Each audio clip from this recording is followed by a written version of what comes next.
Itu artinya yang dengar itu sudah campur aduk. Sementara saya diberi kesempatan malam hari ini, tapi tidak ditentukan waktu. Karena di sini konser tanpa batas. Jadi berarti kita semua malam suntuk. Bapak dengan Mama kita malam suntuk. Karena konser tanpa batas. Bapak Ibu, saudara-saudara yang saya kasih dalam kasih Kristus. Hari Minggu kemarin saya masih sampaikan kebenaran firman Tuhan dengan tema jangan buang sampah sembarangan. Kenapa orang buang sampah sembarangan? Karena memang dalam hatinya sudah ada sampah. Jadi karena sudah terlalu sesat, maka buang sampah sembarangan. Supaya kita jangan jadi orang Kristen yang sembarangan, maka kita tidak boleh simpan sampah di hati. Yang setuju katakan amin. Tetapi Bapak Pendeta Ishak bilang begini, Bapak, khotbah tentang keselamatan. Sementara di sini tadi saya dengar ulang tahun. Saya jadi berpikir begini Bapak Gembala. Saya masih serang kembali ke Bapak Ishak sendiri. Kalau suruh saya berkhotbah tentang keselamatan, sementara di sini ulang tahun yang kedua lah. Pasek juga ulang tahun, tidak tahu yang keberapa. Oh istrinya. Atas mengapa sehingga Pasek ditanya? Apa semuanya? Puji Tuhan. Betapa indahnya kalau kita ada dalam Tuhan. Malam hari ini saya akan berbicara tentang keselamatan sesuai dengan apa yang dikatakan oleh Bapak Pendeta. Teringat oleh saya firman Tuhan Efesus pasal yang kedua ayat yang ke-8 bahwa kita hidup karena kasih karunia.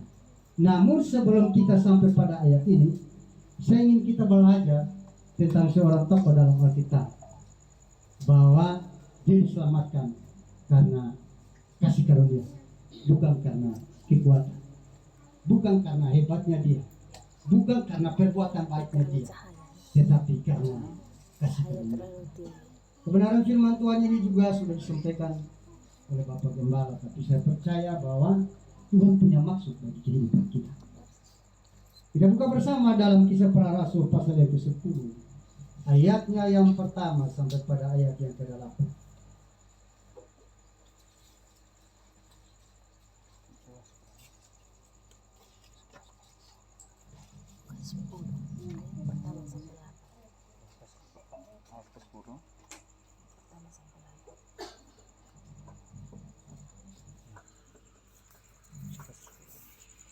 Yang sudah temukan katakan amin. Yang masih cari-cari katakan aman. Amin. Aman bukan karena cuaca ya. Firman Tuhan Kisah Para Rasul pasalnya yang ke-10 ayat yang pertama sampai pada ayat yang ke-8 dan nanti pasal yang ke-11 ayat yang ke-14. Petrus dan Cornelius. Di Kaisarea ada seorang bernama Cornelius, seorang perwira pasukan yang disebut pasukan Italia.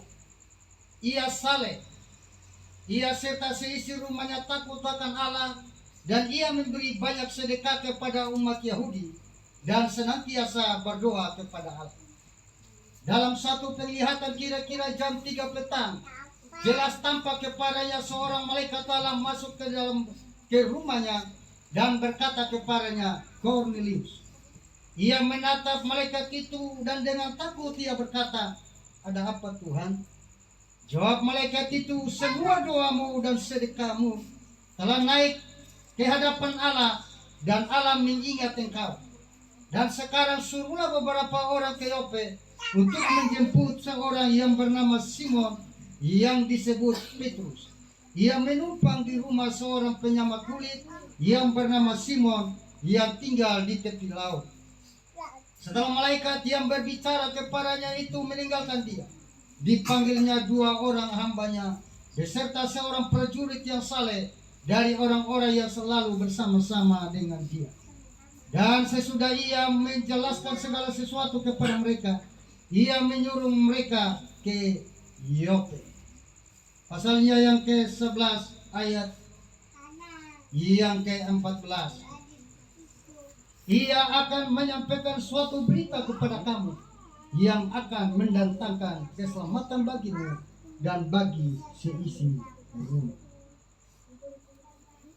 Bapak dan Ibu, saudara-saudara yang saya kasihi dalam kasih Kristus, setelah kita mendengar akan kebenaran firman Tuhan dengan jelas berbicara tentang bagaimana pribadi daripada Kornelius, Alkitab menyatakan dengan jelas bahwa kehidupan daripada Kornelius adalah seorang prajurit yang takut akan Tuhan, hidup saleh.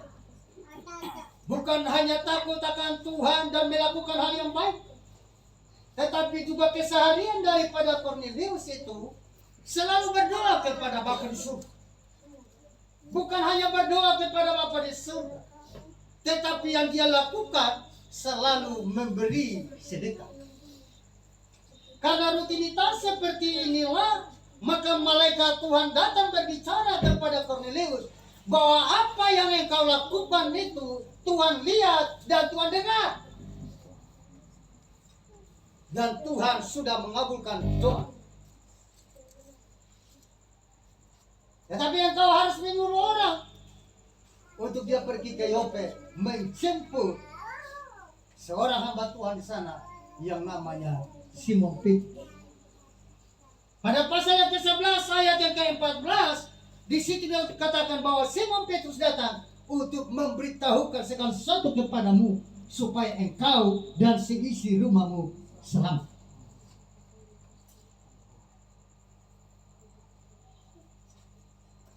Yang ingin saya sampaikan kepada kita malam hari ini begini.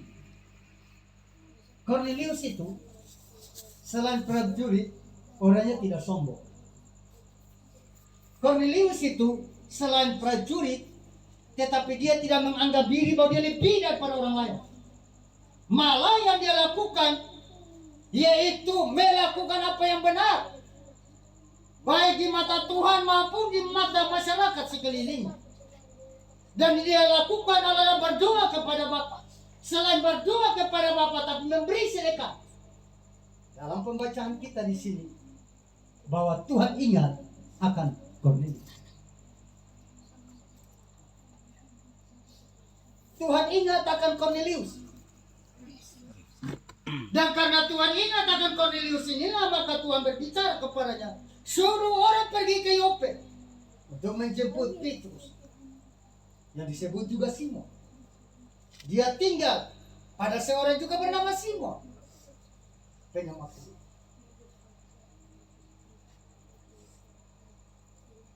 Di sini saya mau katakan kepada kita, ternyata Bapak Mama, berbuat baik itu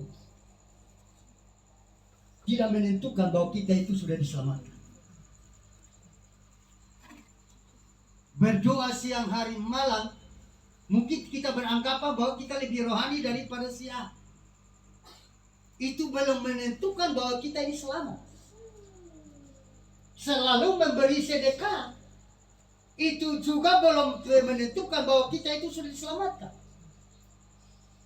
Hanya saja apa yang dilakukan itu, yaitu selalu berbuat baik, melakukan seperti apa yang dikatakan oleh kebenaran firman Tuhan. Jangan mencuri, jangan membunuh, jangan berzinah, jangan minum mabuk. Hanya orang di sini pakai istilah, ada seorang bapak pendeta sudah meninggal, Bapak Yakub Nawai. Dia bilang begini, dia berkhotbah kepada orang-orang yang minum mabuk, 1 gelas tambah darah,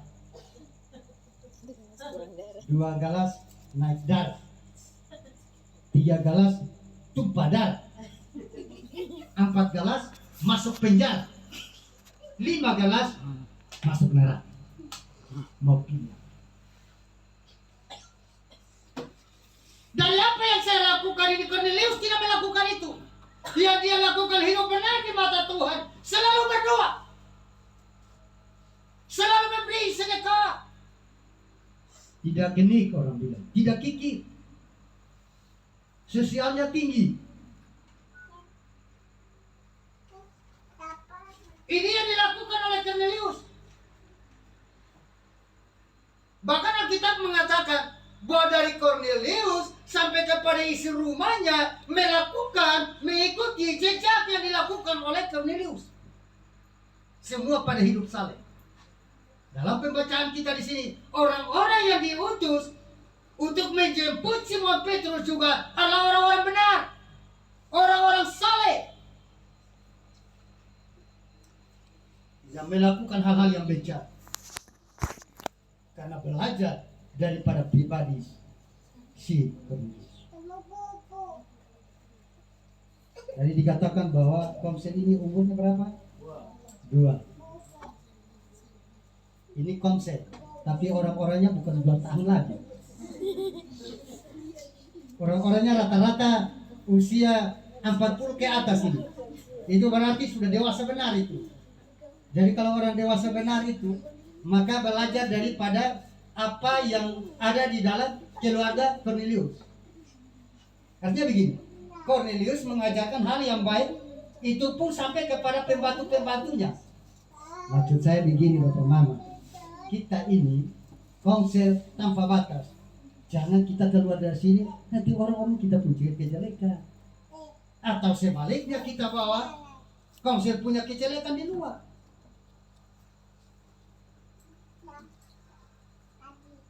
Yang terjadi dalam keluarga Kornelius orang benar, semua di dalam rumah juga benar. Jadi berarti kita belajar dari itu. Walaupun usia Komselnya 2 tahun, tapi orang-orangnya dewasa rohani, maka belajarlah seperti dalam keluarga Kornelius. Oke, semua doa-doanya didengar oleh Tuhan. Tetapi satu yang kurang. Inilah yang saya mau sampaikan kepada kita. Tuhan melalui malaikatnya berbicara kepada Kornelius, suruh orang pergi ke Yope untuk menjemput Tuhan. Menjemput Petrus.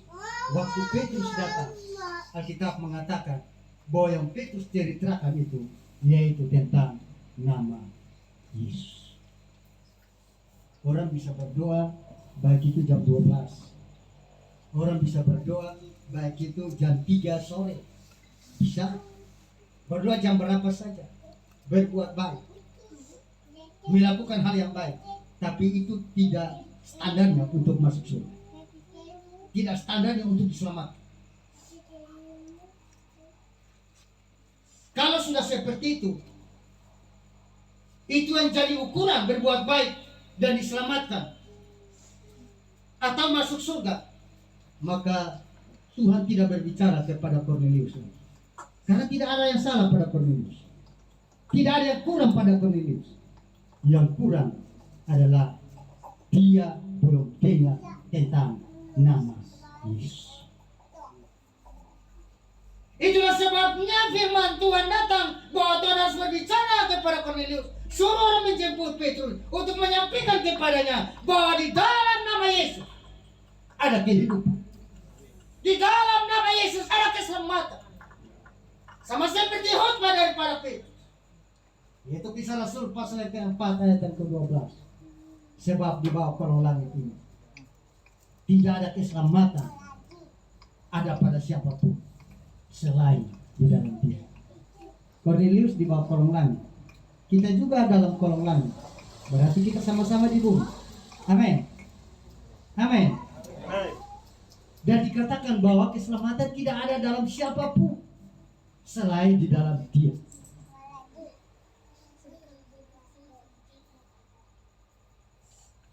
Dosa yang terbesar dalam hidup kita, yaitu kalau kita tidak terima Yesus, itu dosa. Kalau kita tidak terima Yesus, maka kita tidak akan diselamatkan. Karena waktu Tuhan Yesus dibaptis, ada suara dari langit berkata bahwa inilah anakku yang kukasihi, dengarkanlah dia. Yesus datang ke dalam dunia ini. Barang siapa yang percaya kepadanya, maka dia selamat. Yang tidak percaya, tidak diselamatkan. Kornelius berbuat baik, benar. Kornelius selalu berdoa, benar. Kornelius selalu memberi sedekah. Semua yang dilakukan itu benar. Dan mestinya kita melakukan itu. Dan ternyata Bapak, Waktu kita hidup benar, kita selalu berdoa, selalu berhati sosial. Dengan sendirinya Tuhan akan berkati kita. Amin. Karena tidak ada penghalang, tidak ada penghambat. Tidak usah minta banyak-banyak, Tuhan sudah tahu. Kalau kita hidup benar, kita selalu berdoa, kita selalu memberi sedekah. Jangan minta banyak-banyak, Tuhan langsung kasih. Hanya untuk keselamatan harus kita mengaku Yesus yang adalah sumber keselamatan itu. Tidak boleh yang lain, harus Yesus. Karena kalau tidak Yesus dalam kehidupan kita, maka kita tidak akan diselamatkan. Bukankah firman Tuhan berkata, segala kuasa di langit dan di bumi sudah diserahkan kepada Yesus. Waktu Yesus angkat ke surga, kuasa itu diberikan kepada manusia, yaitu murid-murid yang percaya kepadanya.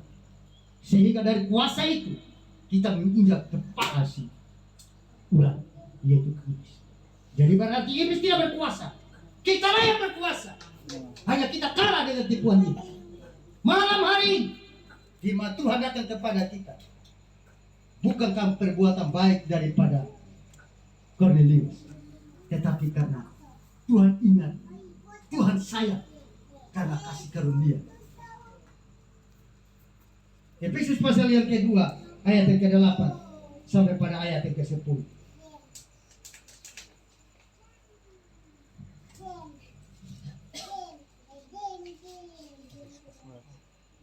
Sebab karena kasih karunia kamu diselamatkan oleh iman.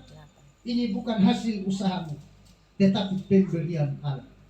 Itu bukan hasil pekerjaanmu. Jangan ada orang yang memegahkan diri. Karena kita ini buatan Allah, diciptakan dalam Kristus Yesus untuk melakukan pekerjaan baik yang dipersiapkan Allah sebelumnya Ia mau supaya kita hidup di dalam kasih.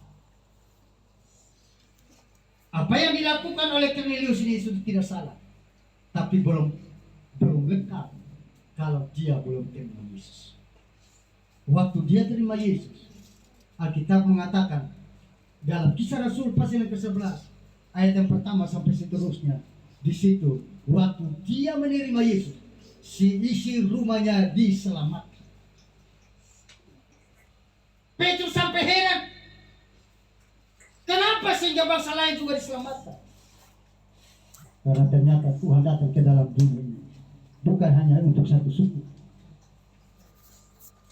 bukan hanya untuk satu negara, bukan hanya untuk satu daerah, tetapi Yesus datang ke dalam dunia ini untuk kita semua.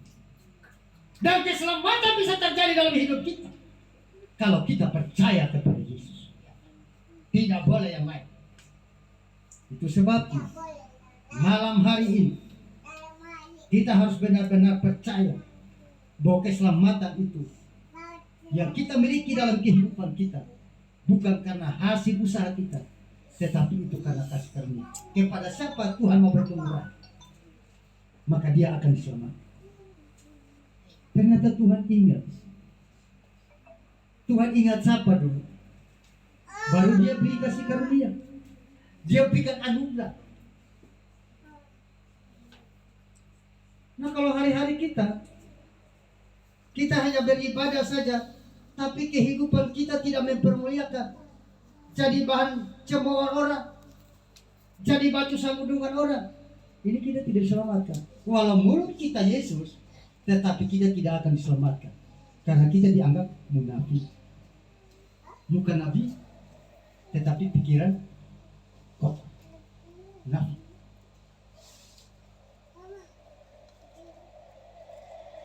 Jadi semua kita yang dikasihi oleh Tuhan kita Yesus Kristus, keselamatan sekali lagi bukan karena hasil usaha kita.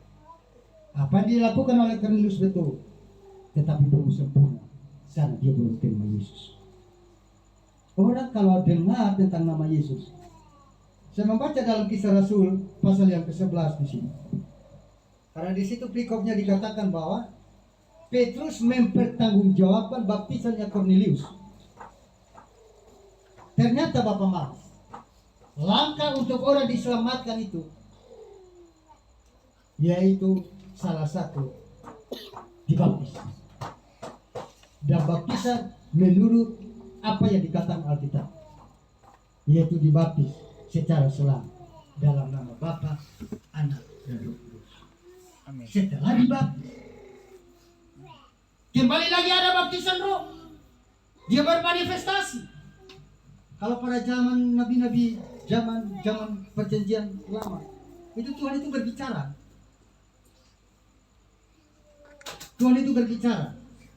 Nah, kalau zaman sekarang sudah jarang orang tidak dengar suara lagi, tapi ada yang bilang masih dengar. Bukannya saya tidak percaya, tetapi Roh Kudus itu sudah ada menolong kita. Injil Yohanes pasal yang ke-17, pasal yang 16, ayat yang ke-8 di situ, yaitu pekerjaan Roh Kudus mengingatkan. Jadi begini, kalau ada kesalahan, Tuhan itu tidak berbicara langsung lagi, tetapi melalui Roh Kudus. Bapak Aris, kamu melakukan sesuatu yang salah, kamu harus berubah. Jadi Roh Kudus berbicara lewat suara hati kita. Bapak Alis, kamu khotbah itu sudah benar, tapi kamu harus betul-betul membangun satu hubungan lagi, lebih intim lagi dengan Tuhan. Karena itu lebih menyentuh. Karena kalau kamu berkhotbah hanya pakai nalar saja, semata-mata logika, maka orang lain lebih pintar daripada kamu. Tetapi kalau kamu membangun hubungan yang intim dengan Tuhan, maka itulah yang menyentuh. Jadi itu Roh Kudus. Waktu kita menerima Yesus dan dibaptis, maka ada baptisan roh. Dari baptisan roh itu kita bisa berbicara tentang bahasa roh. Kita sendiri tidak tahu, orang tidak tahu. Tetapi itu Tuhan berikan kepada kita memiliki bahasa roh, berbahasa surga. Ada manifestasi, ada nubuatan. Nah, itu diberikan karunia khusus untuk menerjemahkan apa itu nubuatan. Nah, ternyata Cornelius waktu dia melakukan hal yang baik, kurang satu, yaitu dia belum terima Yesus. Petrus datang memberitahukan kepada dia tentang Yesus. Setelah dia dengar itu Yesus, maka dia dibaptis. Dari baptisan itu dia dipenuhi dengan Roh Kudus. Wow, di situ dia bersuka cita. Dia berbahagia. Petrus bilang, ternyata Tuhan itu tidak pandang bulu. Bukan hanya orang Yahudi yang diselamatkan, tetapi ternyata bangsa-bangsa lain juga diselamatkan. Kalau kita sudah diselamatkan, mari kita tetap mempertahankan keselamatan itu. Jangan sia-siakan keselamatan. Semakin kita membangun iman kita, dalam kita membangun persekutuan dengan Tuhan, belajar akan kebenaran firman Tuhan. Jangan pernah lengah untuk belajar firman Tuhan. Jangan pernah lengah untuk membangun hubungan dengan Tuhan. Amin. Yes. Karena ternyata teman, memang orang bilang begini, kalau berbicara tentang surga itu, ini siapa ya?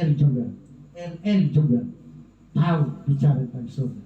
Tapi untuk melakukan akan apa ketetapan, yaitu standar-standar daripada hal-hal surga, maka orang hanya bisa ngomong, tetapi sulit untuk melakukan. Terus sebabnya Matius pasal yang ke-7 ayat yang ke-21. Bukan setiap orang yang berseru-seru Tuhan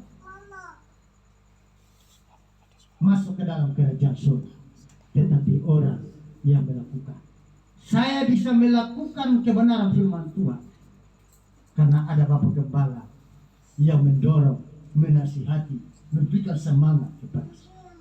Saya bisa melakukan kebenaran firman Tuhan karena ada Om Dani Takla yang mengingatkan saya, Bapak Alis, kenapa kamu hanya khotbah saja dan tidak melakukan? Di situlah saya sadar, wah ternyata benar. Jadi supaya keselamatan itu tetap menjadi bahagian kita, maka haruslah kita saling membutuhkan satu sama lain, membangun hubungan satu sama lain. Dengan membangun hubungan satu sama lain itu mengingatkan kita untuk kita semakin kuat dalam kita melayani Tuhan.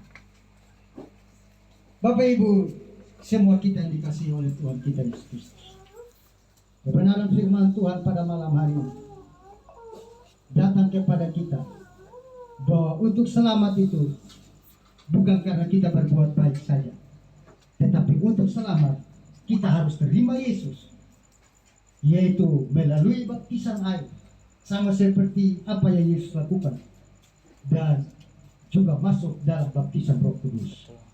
Karena dari baptisan Roh Kudus mengingatkan kita akan adanya kesalahan kita.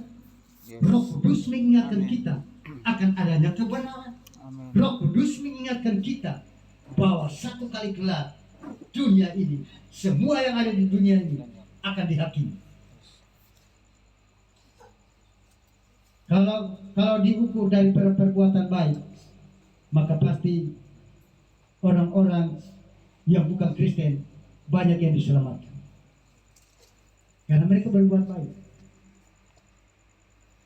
Sebelum kita mulai dengan pelayanan diakonia, sudah ada orang lain yang bukan Kristen sudah melakukan itu. Tetapi tidak, keselamatan tidak diukur dengan perbuatan baik. Keselamatan diukur dengan kasih karunia Tuhan. Karena Tuhan berkemurahan kepada saya. Dan kalau Tuhan sudah berkemurahan, mari kita jaga itu dengan tetap ada di dalam kebenaran Tuhan. Firman Tuhan berkata, Yesus berkata di Yohanes pasal 14 ayat yang ke-6, akulah jalan, kebenaran, dan hidup.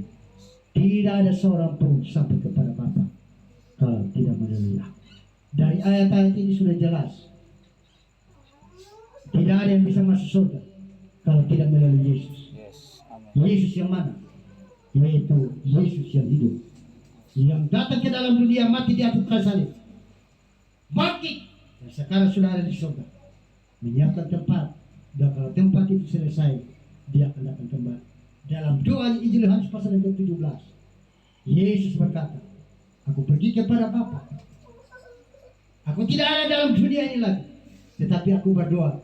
Injil Yohanes pasal 17 ayat yang ke-24, supaya aku mau di mana aku berada, mereka-mereka yang Tuhan berikan kepada Tuhan ada juga bersama-sama.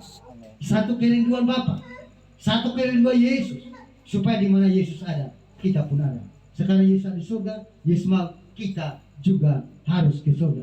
Tetapi syaratnya yaitu kita percaya dan terus ada di dalam perkenanan, yaitu merenungkan kebenaran firman Tuhan, memperkatakan kebenaran firman Tuhan, selalu membangun hubungan dengan Tuhan dalam doa dan puasa. Ingat segala kebaikan Tuhan, renungkan itu dalam kehidupan kita. Maka saya percaya bahwa kita akan menjadi pribadi yang akan menanti kedatangan Tuhan yang kedua kali. Tuhan Yesus memberkati kita. Mari kita tunduk di hadapan Hadirat.